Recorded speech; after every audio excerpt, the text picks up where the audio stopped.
Mulai ya. Assalamualaikum warahmatullahi wabarakatuh. Perkenalkan, kami dari kelompok 8. Saya Rizky Permatasari dan rekan saya. Naila Chandra. Di sini kami akan mempresentasikan untuk tugas mata kuliah Bisnis Inovasi Perusahaan untuk tugas modul ketiga dan keempat. Berikut presentasinya.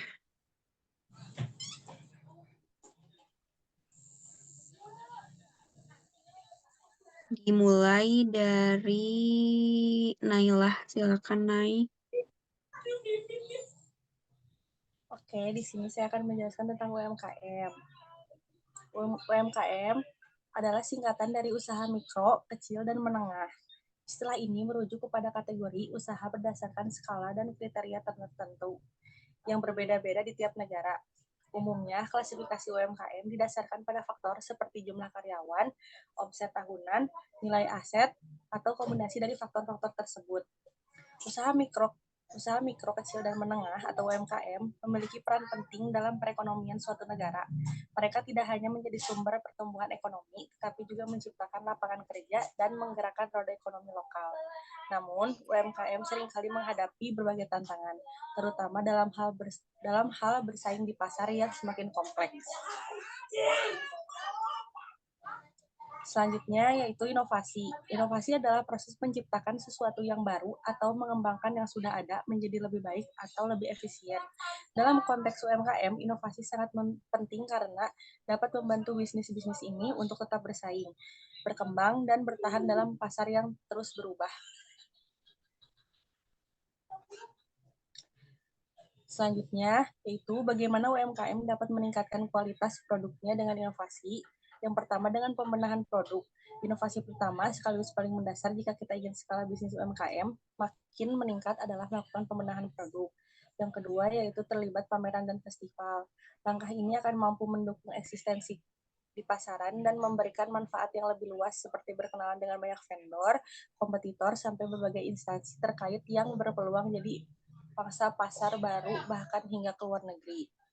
Yang ketiga yaitu bangun relasi bisnis. Pebisnis dalam skala usaha apapun, itu baik perusahaan besar maupun UMKM, membutuhkan relasi yang luas karena bakal memberikan keuntungan bagi bisnis ke depannya.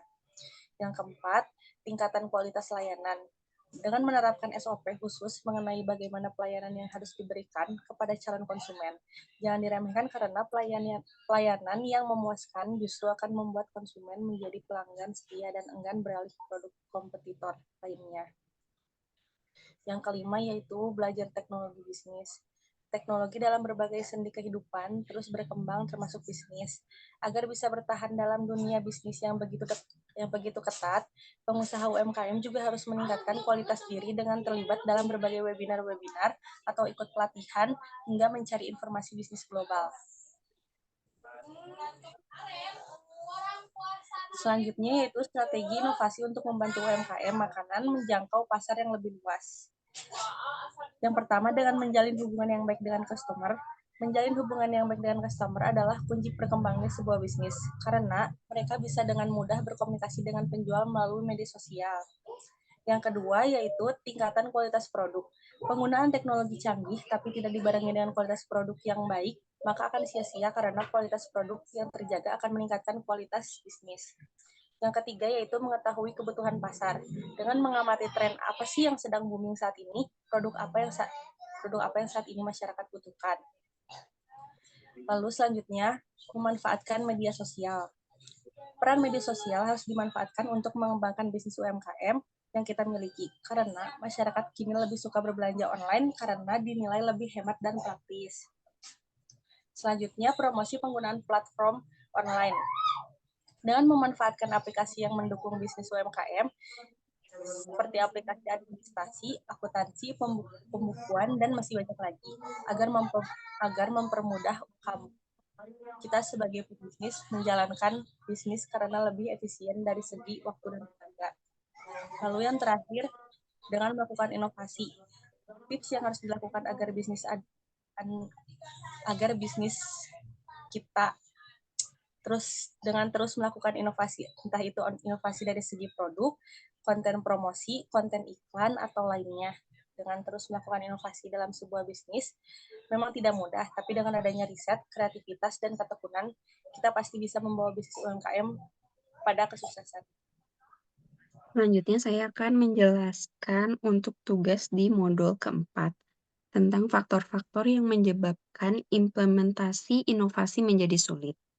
Inovasi memainkan peran penting dalam pertumbuhan perusahaan dan keberhasilan perusahaan untuk memperoleh keunggulan kompetitif agar perusahaan dapat bertahan dan mencapai berkelanjutan usaha atau bisnis yang berkelanjutan.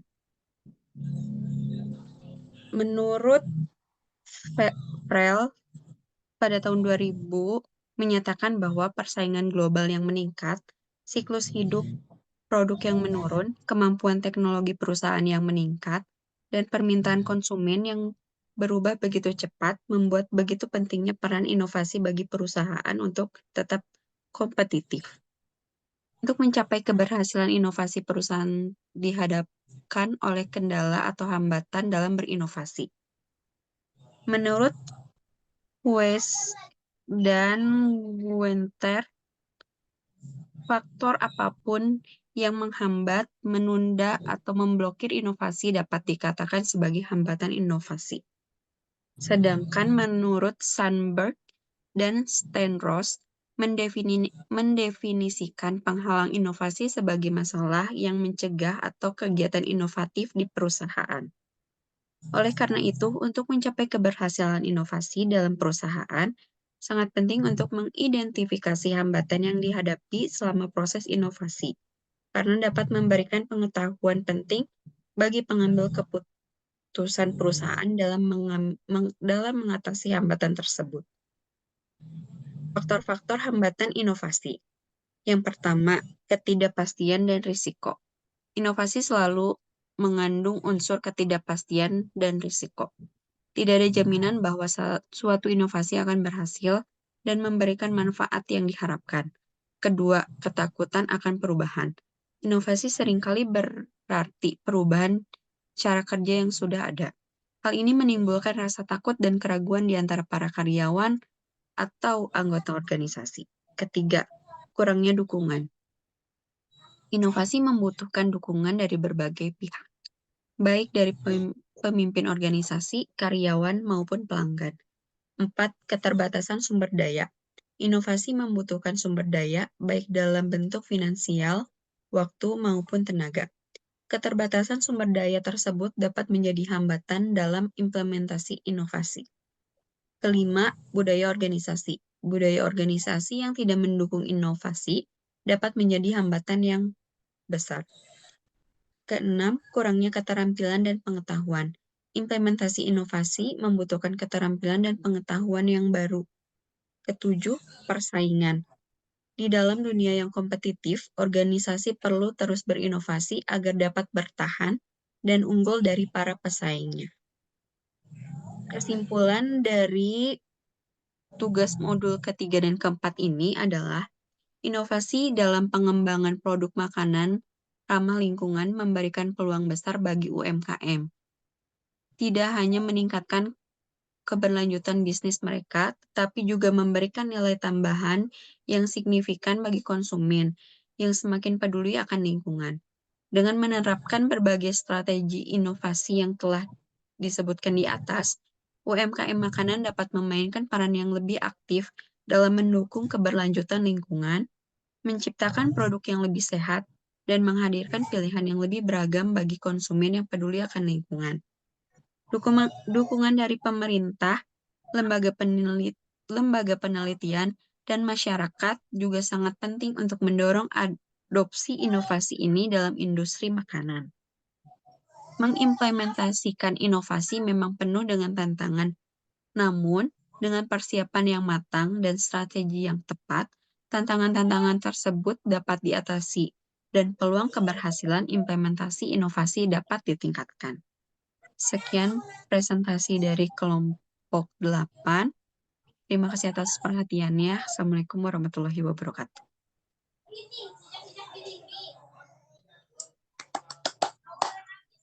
Mantap.